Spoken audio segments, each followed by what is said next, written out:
Hi, everyone. Thank you for joining us today.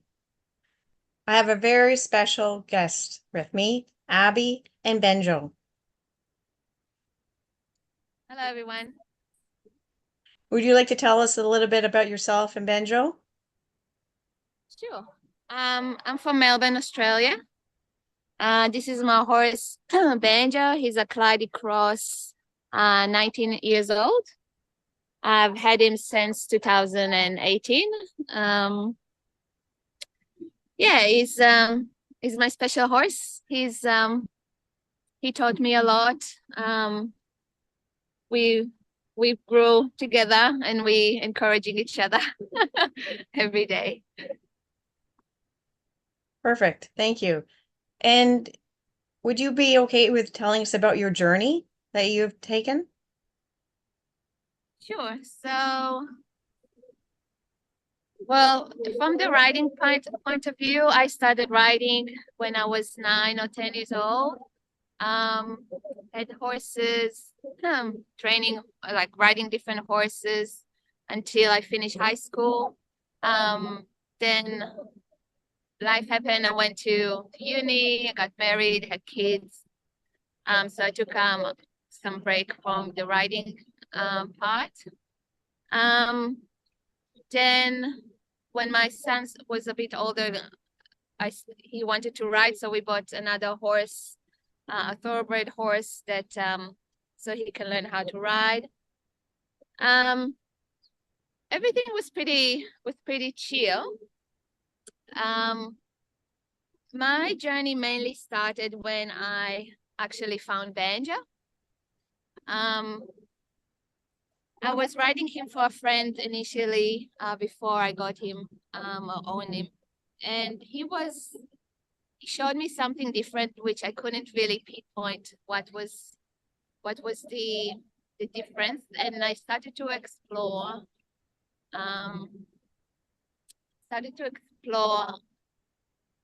What is so different about him. It just showed me different aspect, and I couldn't really understand. I started to explore what he wants to tell me. About a year or so after I own him, got it for, and I own him. He showed me he showed me that he was nervous. He was very anxious horse that I really didn't think he was that nervous.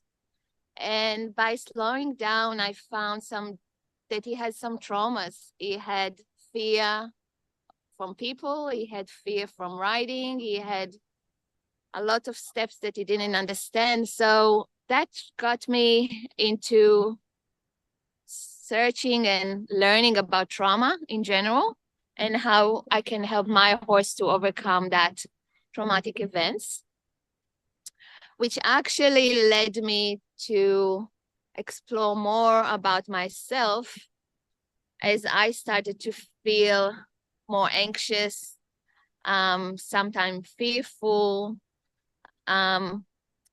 which actually caught me by surprise because, as I mentioned, I'm with horses since I was 9 or 10. So it caught me by surprise that as an adult, I feel suddenly scared from my horse, and even thinking about riding made me uncomfortable. There were butterflies in my stomach. I couldn't sleep at night. I had anxiety attacks. I didn't really know what causing that. I kept coming to my horse and thinking, oh, it's nothing. I should just get over it. I felt a bit silly feeling this way because I couldn't see any reason, really. There was no particular reason that I could pinpoint that caused these feelings to come up. So I actually put myself aside and focused on him to help him to overcome his traumas. I read books, I listened to podcasts about, self-improvement, all sort of stuff. And I try to take some tips and implement that on the horse. it was quite a journey, and it still is a journey. But slowly and surely we're getting much, much better. But still the part when I felt uncomfortable, I was still puzzled. I wasn't sure what's going on. Yeah. I thought, is it only myself that's feeling this way? Because I looked at everyone else. Everyone else was going on trail rides, competition, where I felt a bit stuck, not sure, almost like a beginner rider all of a sudden, not sure what to do. I tried really hard fighting that feelings, those emotions that come up. Yeah, it was quite a battle between me and myself. And I didn't really have any help from any instructors that could really understand what's going on, what I'm going through. Okay, I understand that. I know years ago I was feeling anxious with my dog, Irish. And since Irish feeling anxious, it was affecting my dog and having her become protective over me and making her feel anxious because she didn't understand what was happening. Yeah. Yeah, it's quite puzzling. It's kind of catch you by, get you surprised because you're not expecting to feel this way, especially after a long time in the industry. You're like, what's going on? What the hell Totally. where does it come from? I don't know. Yeah, and my husband tried to support me. I was still pretty young mom, so I had to take care of family life, the house, the horse. Yeah, it was a lot going on, plus had to deal with emotions that come up that I had no support of how to handle those. And how does embodied processing help you? So with the embodied processing, I actually stumbled upon that technique, which I'm very grateful. So let's go a little bit back for a minute. So after I managed to figure out what's going on with Banjo, I started to help other people, other owners, just to help them with their horses. And I found that a lot what Banjo taught me, I can implement that on other horses. So it gave me, so by helping other people with their horses, I actually help their horses to overcome their trauma. And so the whole trauma industry or the subject started to fascinate me. So I started to learn about it, as I said. And then EP, I stumbled upon embodied processing, or EP. And I thought, oh, that's really similar to what I've been doing with the horse. Very slow process, taking his emotion into consideration. Don't push, go back to where he feels safe. So never go over the threshold so he doesn't get overwhelmed, and really listen to what he needs to say, what emotions come up for him, because they can feel fear. Obviously they feel overwhelmed. So I really had to listen to the horses. So it was actually nice transitions to work with horses, to implement that on myself, and then on work with other women, to help them overcome. Yeah. That's interesting because the same is with the dogs. I've worked with dogs, and when they're feeling anxious, lots of times it's because the owner's feeling anxious, or if they're scared, say they're scared of another dog, it's letting them set their own pace, not forcing them, letting them set their own pace, giving them the space that they need, and building it very gently, listening to them and building their confidence and letting them set their own pace. Yes, exactly.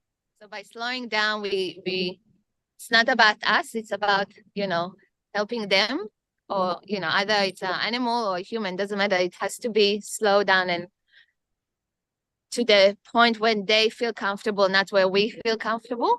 You know, as a Exactly. trainer, a practitioner, it doesn't matter. It's not about us. It's about the client or about the horse that needs to be safe in order to process those emotions, those feelings, and maintain it. You know, it's not And really listening to the animal and the person.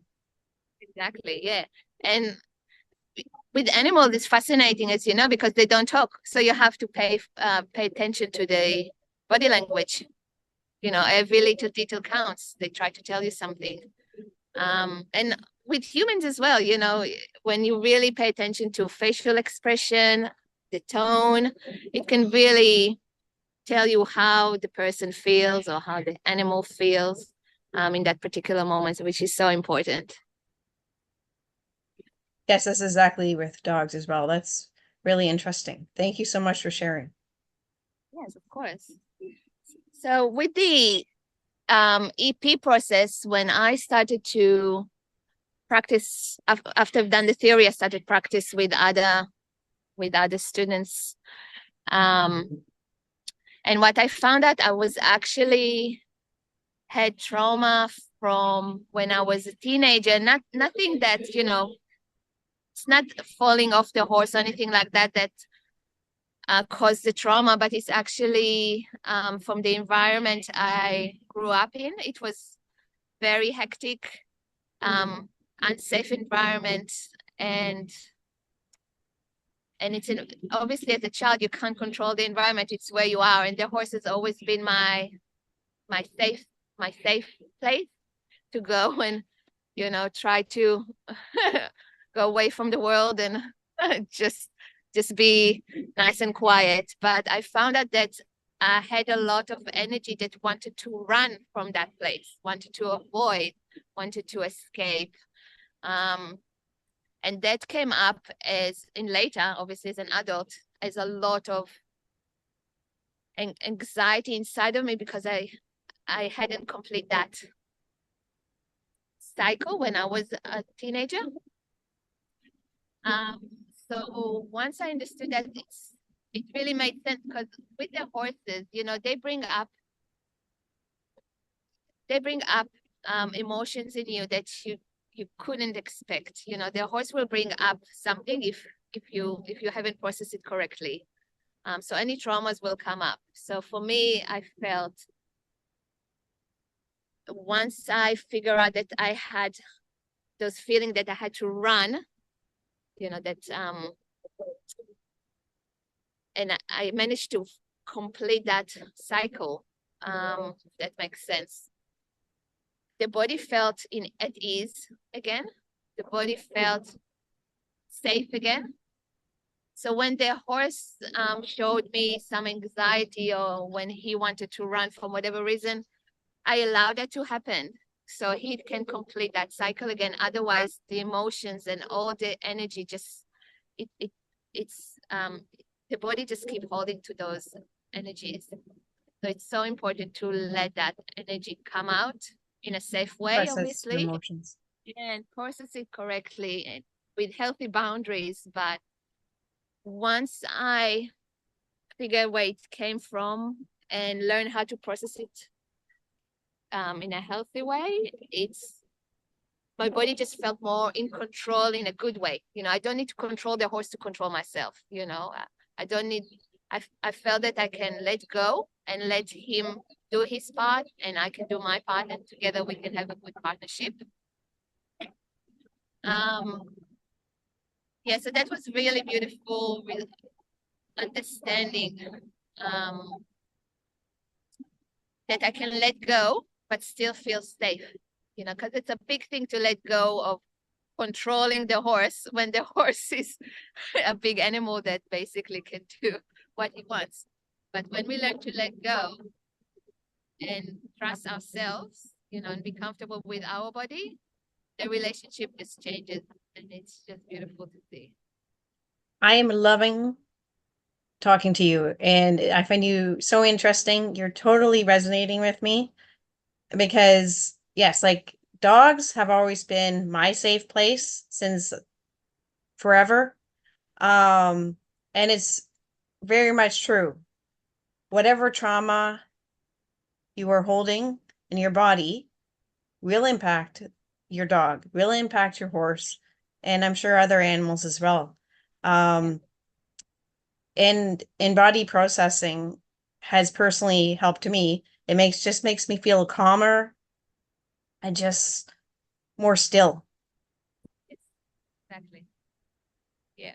So there's no thoughts with the horses, because you ride a horse, and it's a big animal, so a lot of people, and I had that myself, and it still come up. You can never eliminate anything to zero, but a lot of things with horses that people ride and they're like, oh, what happens if something will jump from the bushes, a rabbit, I don't know, a bird, anything can frighten them, so we ride with a lot of, our mind is very busy while we ride. That's a big problem that I see a lot of women or riders in general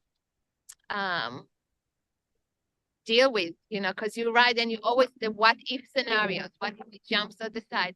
What if I fall off? What if, who will take care of my horse? Who will come and pick me up? All those what if scenarios. So by actually learn how to quiet the mind, quiet the body, you don't have those what if scenarios anymore.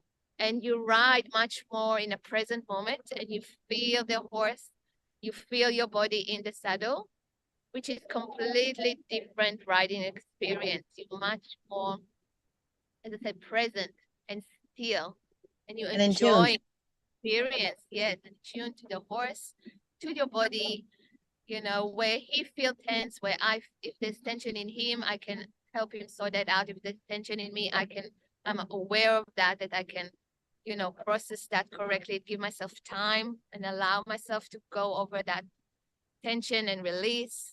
So that makes the whole relationship much nicer and calm, because I can be still, my mind is quiet, and then I can, have a beautiful partnership with him. Riding or not riding, it doesn't really matter.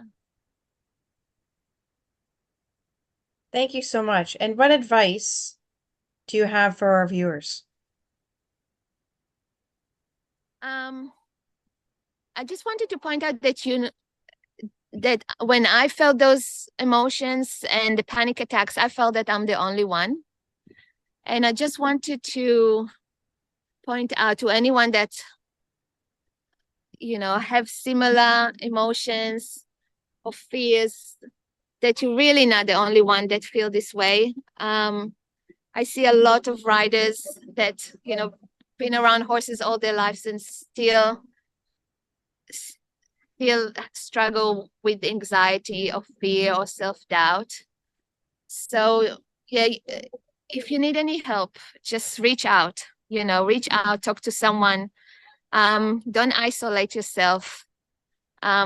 If reading books about it, listen to podcasts, therapy, anything that can help you overcome this fear and feel back to your body, and feel present.